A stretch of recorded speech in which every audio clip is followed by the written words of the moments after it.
And speaking of enjoying it, I said, listen, I know you covered this last week. The San Francisco DA, this was just the greatest thing to happen since, I don't know, since November of 2016, that they actually recalled in Nancy Pelosi's really communist district, San Francisco. They recalled the the pro-criminal is what he is, a pro-criminal district attorney. How he ever got elected in the first place? Well, I know how he got elected is because George Soros put all kinds of money in and lied about what he was going to do. And he came in and he was just so pro-criminal. It just went against everything. And in this age of crime out of control here in New York City and around the country, people in San Francisco woke up and they were like, we don't need this guy. As a matter of fact, he actually excused, didn't care about feces in the street. This is how bad it got. And he did it so cavalierly. This is cut 29. This is this guy. His name is Chesa Boudin or whatever the hell. He's the son of terrorists, and he was the prosecutor. He acted like a legal aid lawyer as the prosecutor of San Francisco. Cut 29, this Chesa Boudin on feces in the street. Go. Does that mean that as the district attorney, you can't do anything about human feces on the street? Sorry to say, the best I can do about it is to use whatever platform I have here in front of all of you on Twitter to demand more public toilets. I think public toilets are a great solution to that problem. I'll tell you what's not a good solution is having police who could be investigating unsolved rapes and murders get distracted with paperwork to give citations to people who don't have anywhere to use the toilet in private. So, again, that's how brazen he was. That's how cavalier, that's how comfortable he was. Nothing's going to happen to me. I can defend having feces in the streets. More public toilets. No more public toilets? We're not going to lock up people who take their pants down and squat in front of kids in the middle of the day at noon and just, lay a big-ass load on the ground. We're not going to do anything about it. Well, they did. And they're doing it in other locations as well, Los Angeles, maybe Philadelphia. And all these guys, remember, this is George Soros. George Soros, this guy, I don't know what his motivation is. His motivation is, like Monica Crowley said, is to control the demolition of this country. He's a communist who hates the United States for some reason. I don't know why. The guy, he's made a lot of money in the United States, a lot of money, and he's like 90 years old. Why don't you just go and go buy Jeffrey Epstein's Orgy Island and live there? I don't understand this. But, yeah, right? I mean, just relax. What the hell are you doing? Yeah. But, to the point of crime, talking about crime in New York City, Eric Adams not getting things done, crime just rising, this guy just going out to parties as crime rises, going to events, functions. I mean, there is one spot where crime is going down. He keeps pointing it out. We do have less shootings, and John Miller, in fact, did confirm that on the shows last week on this station. So he's taken about 3,000, maybe 4,000 guns off the street. There are less shootings, but crime and murder is still up. Crime and murder, and, of course, his lack of action, really, when you think about it, him having the bully pulpit, his lack of action on this bail reform. Bail reform is at the heart of this crime scourge. John Katsimatidis will tell you it's the same 3,000 criminals committing these crimes over and over again, and they keep getting out. There was a guy, they arrested this guy. He slashed 2 people on a 7 train. And it turns out just days, they arrested him, I think yesterday. It was just about a week ago. He got in an altercation with a knife with the police, and he was let out with the police. Yeah. I mean, you whip a knife out on a cop, you're going to do anything on a civilian, and he did.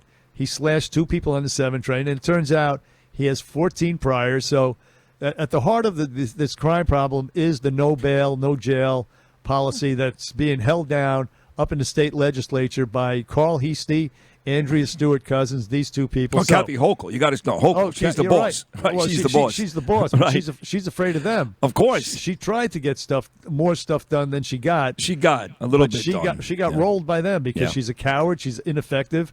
She should be selling real estate or something. That's she does exactly not right. belong Making cookies for the family. She looked very good at the Belmont on Saturday. Exactly. Just do that.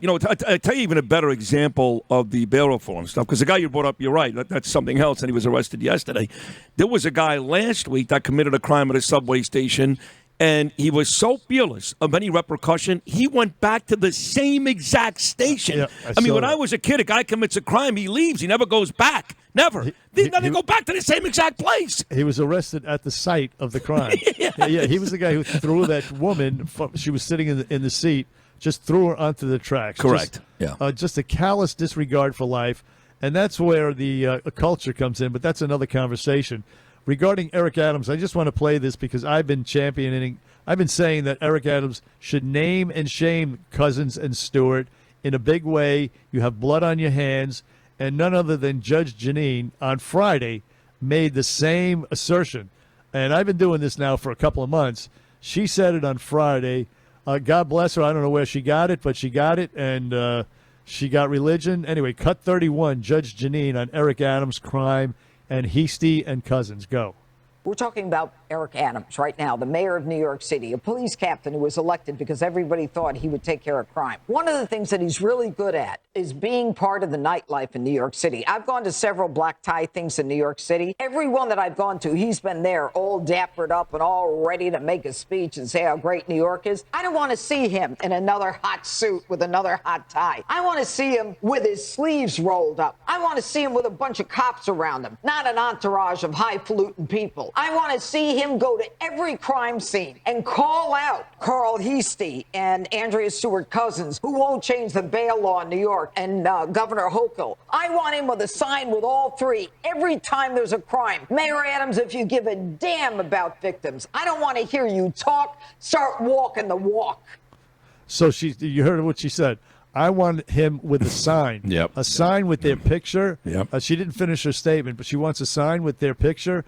Name and shame those people because they are the ones with the blood on their hands, and by extension, Eric Adams as well, because he's not utilizing the bully pulpit like he can. And that was the point. Two things about what she said. First of all, he's not going to be standing around cops. Cops are not going to rally around Eric Adams. I had Ray Kelly on this show last week. He didn't say it, but I'll say it for him. Cops don't like him. I don't care if he's a former cop, how many years he spent as an officer. The cops don't like Eric Adams. Maybe more than Bill de Blasio, but they don't like him.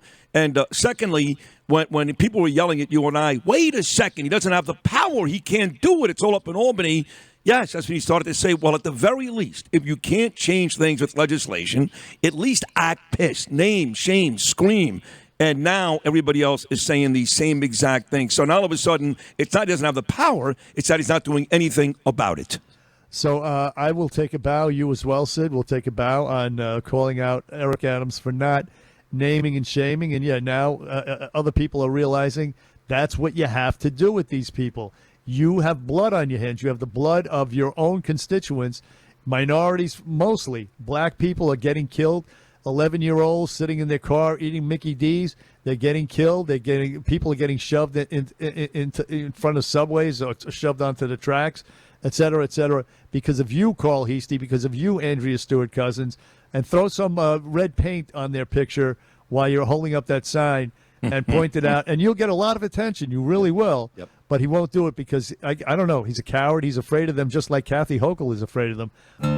It's Curtis Lewa, and I want to bring you some important information regarding the pandemic nursing home scandal, which resulted in so many unnecessary deaths. To shed some light on this important issue, I have Jeff Guzman here from the law firm of Krenzel, Guzman, Herbert. Thanks for joining me today. Thank you for inviting me, Curtis. Jeff, is it true that former Governor Cuomo mandated that nursing homes take in COVID patients? Most New Yorkers mistakenly believe that was the case. However, it's not true. The state only issued guidance to nursing homes suggesting that they admit such patients, and even after the guidance was rescinded shortly thereafter, nursing homes continued to admit COVID-positive patients. Jeff, hold on. So you're saying that these nursing homes do bear some of the responsibility for what happened? Yes, I am. These nursing homes greatly increase the risk to existing residents. Also, nursing homes may have made financially motivated decisions to admit COVID-positive patients despite the known risk to existing residents. Then Governor Cuomo's administration underreported nursing home COVID deaths by 50%. The actual number was roughly 16,000 deaths. It makes so many of us so angry. So you're saying that those family members can sue these nursing homes? Yes, and my firm is representing many of them. When you were on the air with Sid Rosenberg, the phones blew up.